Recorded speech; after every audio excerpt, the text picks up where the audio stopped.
رونے والوں جب چھوٹے سے چہرہ مقدس پر حسین نے کہا رباب انا للہ وَإِنَّا إِلَيْهِ رَاجِعُونَ، اب میں حسین برداشت نہیں کر سکتا۔ رونے والا حسین نے جیسے قبر بنائی، اپنے آنسوؤں سے پانی چھڑکا، قبر پہ ہاتھ رکھ کے اٹھنا چاہتے ہیں، ایک بندہ آ گیا، السلام علیکہ یا غریب الحسین، اے مولا حسین میرا سلام ہو۔ کہا تو کون ہے جو مجھے اس حالت غربت میں سلام کہتا ہے؟ کہا میں کوئی اور نہیں، میں صغرا کا خط لایا۔ اجرکم اللہ۔ مولا جلدی کر رہا ہوں، بہت جلدی کر رہا ہوں کہ بی بی کے جنازے تک پہنچ جاؤں۔ رونے والوں جلدی سے مظلوم کربلا نے جناب رباب کو خیمے میں چھوڑا، دفنا دیا۔ جب سر کٹے گئے، سر 71 تھے، ظالم کہتا مجھے ایک اور سر چاہیے، جسم 72 ہیں، سر 71 ہیں، مجھے ایک اور سر چاہیے۔ شمر آگے بڑھا، کہا 26 جرنیلوں کو کہو کہ اپنے اپنے 10 15 لوگوں کو اپنے قافلے سے نکالے، ان کے ہاتھوں میں لمبی لمبی برچیاں دے۔ میں نے سنا ہے، کوئی سپاہی مجھے بتا رہا تھا کہ حسین نے خیمے کے پیچھے کوئی چیر چھپائی ہے، اب ہم زمین کے اندر سے وہ ڈھونڈیں گے۔ جیسے ہی وہ نکلے، جناب رباب ٹیلے پہ جناب زینب کا سہارا لے کے کھڑی ہوئی تھی۔ رونے والوں بی بی جناب سکینہ نے ماں کا دامن پکڑا ہوا ہے، کہتی ہے اماں اب یہ کیا کرنے جا رہے ہیں؟ رونے والوں بی بی رو کے کہتی ہے اکبر نے برچھی کھائی ہے نا، اکبر نے برچھی کھائی ہے نا، اب اصغر کی باری ہے۔ برچھیوں والوں نے زمین کو کھودنا شروع کیا، جیسے ہی کھودنا شروع کیا، ایک برچھی کے اوپر حسین کا قرآن، بابا میرا سلام، اماں اب تو دودھ کا حق بخشو گی نا۔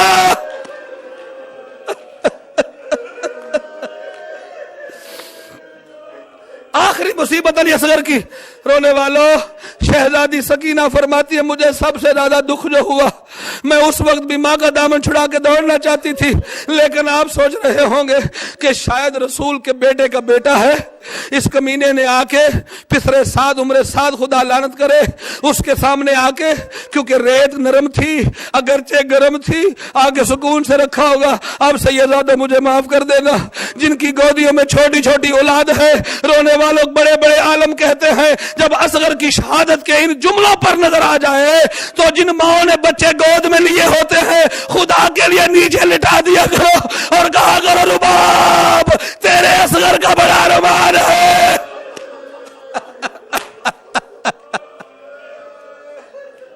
اس کمینے نے آ کے پسرے سعد کے سامنے ایک پتھر پڑا ہوا تھا، اس کے اوپر لاش کو پھینکا، جیسے لاش کو پھینکا تھوڑی سی گرد اڑی، آگے کمینہ بڑا جس نے نجس گھٹنا علی اصغر کے سینے پہ رکھا، زلفوں میں ہاتھ ڈالا، تلوار نکالی۔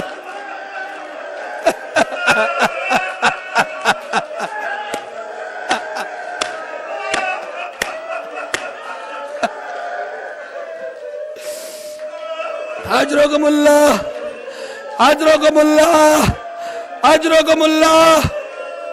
شہزادی سے بھیک مانو سیدہ سکینہ، یہ 1400 سال بعد سن کے برداشت نہیں ہو رہا۔ او بی بی سیدہ سکینہ، آپ نے اپنی آنکھوں سے کیسے دیکھا جیسے سر قلم کیا۔ رونے والوں جو جملہ جو سکینہ کہتی ہے میں برداشت نہ کر سکی، یہی یاد کر کر کے زندان میں میں مرنے کے قریب پہنچ گئی۔ اصغر کا چھوٹا سا سر تھا، اتنی لمبی برچی تھی، گردن کے درمیان سے اس کمینے نے اوپر ہاتھ رکھ کے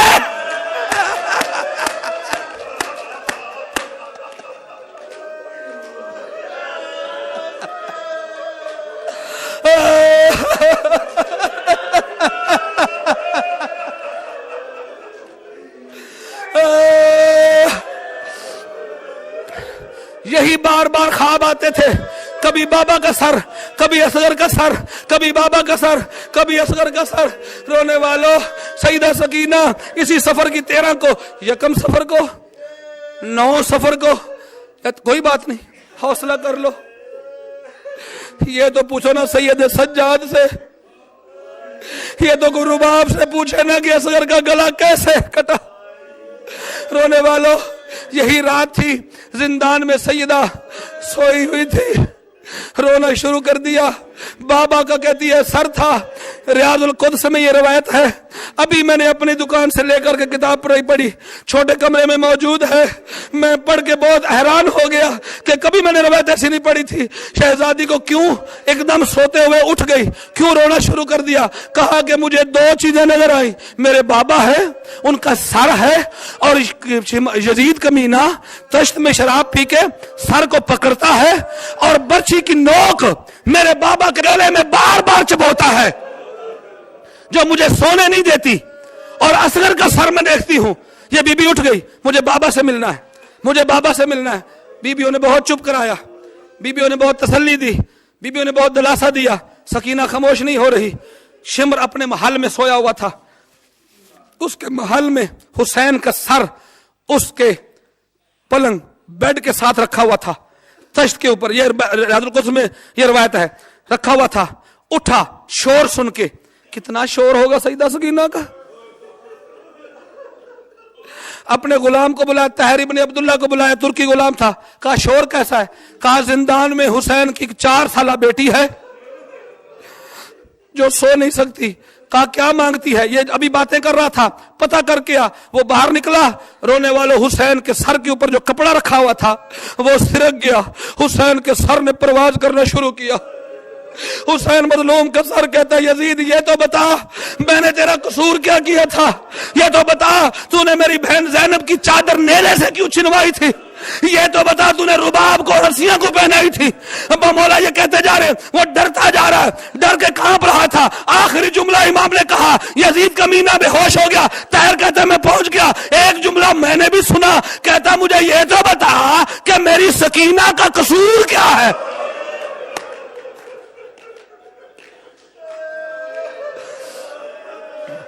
اجرکم اللہ، معافی چاہتا ہوں تھوڑا سا زیادہ لے گیا وقت۔ بس بی بی کے آخری جملے جب کہا نا، طاہر کو کہا جلدی سر لے جاؤ۔ طاہر کہتا ہے میں نے جلدی سر اٹھایا، لے کے میں گیا زندان میں، جیسے میں نے زندان میں سر دیا نا، وہ کہ حرام بپا ہو گیا۔ ہر بی بی رونے والا، عجیب یہ جملہ ہے، ہر بی بی حسین کا سر دیکھ کے کھڑی ہوئی استقبال کے لیے۔ ایک بی بی تھی جو ان بیویوں کی سردار تھی، اس سے کھڑا نہ ہوا جا سکا۔ پھر گری، پھر کھڑی ہوئی، پھر گری، آخر کھڑی ہو کہتی ہے میرا بھائی حسین، میرا سلام ہو۔ رونے والوں جیسے مظلوم کو سلام کیا، شہزادی کی گود میں سر رکھ دیا گیا۔ جیسے ہی سر رکھ دیا گیا، بی بی نے اپنے دامن سے، جلے ہوئے کرتے سے، میلے کرتے سے، اور زندان کی خاک جس پہ پڑی اس کرتے سے، اور جس کرتے پہ بی بی کے اپنے کانوں کا لہو تھا اس کرتے سے، اور وہ کرتا جو بی بی کے جسم کے زخموں سے چمٹ گیا تھا، بی بی نے اس کرتے سے مظلوم حسین بابا کا سر صاف کیا، صاف کر کے بابا کے لبوں پہ لب رکھے، رہ کے کہتی ہے بابا جان، بابا جان میں تیرے سینے پہ سوتی تھی، بابا جان تیرے سینے کے بعد مجھے ریت بھی سونے کے لیے نصیب نہیں ہوئی۔ آخری جملے بی بی نے لب رکھے، اور بی بی کہنے لگی بابا آپ کے جانے کے بعد مجھے شمر نے تماچے مارے، بابا میں آپ کی بیٹی ہوں نا، آپ کریم ابن کریم مجھے کہتا نا میں دے دیتی صدقے میں اتار کے، بابا اس نے مانگا ہی نہیں، چھین لیا۔ بابا مجھے پتہ ہی تب چلا جب میرے گال زخمی ہو گئے، بابا ہر روز میں شمر سے ڈرتی تھی، بابا مجھے اپنے پاس لے جاؤ، میری ہڈیاں بھی پیار سے سوکھ گئی ہے۔ رونے والا یہ بی بی رو رہی تھی اور حسین کے لب ہلے، شہزادی نے کان لگایا، آگے سے آواز آ رہی تھی، اے سکینہ گھبرا نہیں، تیرا وقت قریب آ گیا ہے، شام جانے، زینب جانے، سجاد جانے، یہ لفظیں ہو رہی تھی، باپ بیٹی کی کلام ہو رہا تھا۔ ایک دم بی بی خاموش ہو گئی، بیویوں نے سمجھا کہ ہو سکتا ہے شہزادی سو گئی ہو۔ جناب ام کلثوم نے بہن کی نبض پہ ہاتھ، بیٹی کی نبض پہ ہاتھ رکھا، اور سیدہ زینب کی طرف دیکھ رو کے کہتی انا للہ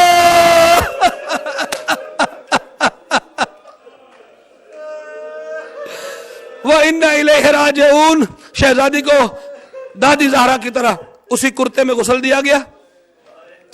آخری جملے تک کہ جنازہ تیار ہے بیبیوں میں، معافی چاہتا ہوں وقت زیادہ ہو گیا۔ یہ دو جملے اس مرحوم کے لیے کہہ رہا ہوں جو شہزادی کی شہادت پڑھ کے آتے ہوئے قتل ہو گیا۔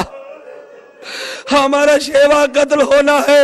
اے ناصر عباس تو قتل ہو گیا، لیکن قتل مرد ہو جاتے ہیں، لیکن تیرے ساتھ نہ پھپھیاں ہیں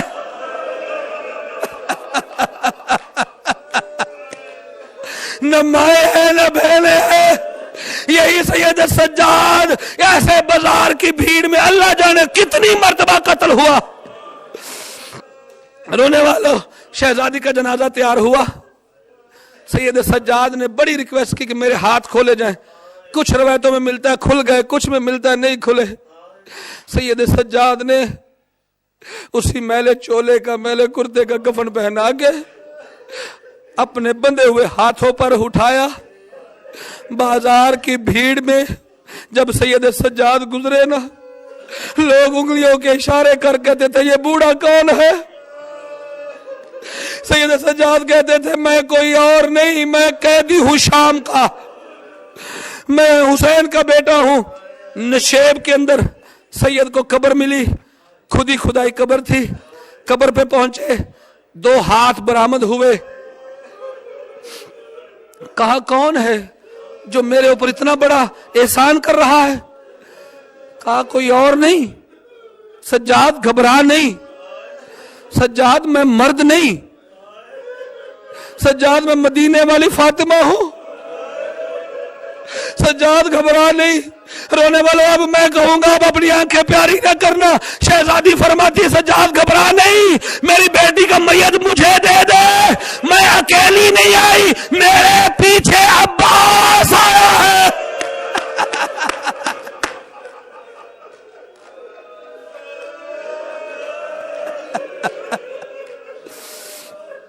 دفنا دیا گیا۔ 200 سال پہلے سیدہ کا بخام میں ایک سیدزادے کے آخری جملہ، رونے والوں معافی کے ساتھ آخری جملہ تاکہ بی بی اپنا جنازہ لے آئیں۔ بی بی کا جنازہ ایسے ہی سید کو خواب آئی، میں سکینہ ہوں، مجھے میری قبر ٹھنڈی محسوس ہو رہی ہے، میرا اصغر پیاسا مر گیا ہے، میری قبر تبدیل کر دے، تو سید ہے۔ سید نے خواب سمجھا، پھر دوسرے دن خواب آئی، خواب سمجھا، پھر تیسرے دن خواب آئی، اور بی بی نے جیسے جناب زینب نے لہجہ علی میں ڈھل کے بات کی تھی نا، شہزادی سکینہ نے لہجہ بدلا، کہا کہ میں حسین کی بیٹی ہوں، عباس کی بھتیجی ہوں، میرا اصغر پیاسا مر گیا ہے، میری قبر کو تبدیل کیا جائے، تجھے قبر کھودنی نہیں پڑے گی، خود ہی کھدائی ملے گی۔ سید اٹھا، سیدزادیوں کو لیا، محلے دار مومنات کو لیا، کچھ مومنات کو لے کے قبر پہ گئے، کنات لگا دی، کنات لگا کے قبر کھولی، سید باہر آ گئے۔ میں قربان جاؤں سید تیری عزت پر، تیری غیرت پر، تو رسول کا بیٹا ہے نا، تو نے مناسب نہیں سمجھا کہ میں سکینہ کے جسم کو، سکینہ کی میت کو دیکھوں۔ اللہ جانے کیسے مسلمان تھے وہ، تماچے بھی مارتے تھے۔ رونے والوں جیسے سید باہر آئے، بیبیوں نے تعویذ قبر کھولا اور کوہرام بپا ہوا، بیبیوں نے رونا شروع کر دیا۔ سید کی بیٹی دوڑ کے باہر آئی، بابا غضب ہو گیا، شام اجڑ گیا، بیٹا کیا ہوا ہے؟ کہا اماں مر گئی ہے، بیبیاں بے ہوش ہے۔ کہا کیا ہوا؟ جیسے ہی تعویذ قبر کھولا، سکینہ کے کانوں سے لہو جاری ہے، تماچوں کے نشان، اور سکینہ کے لبوں سے آواز آ رہی ہے اصغر ماتم حسین۔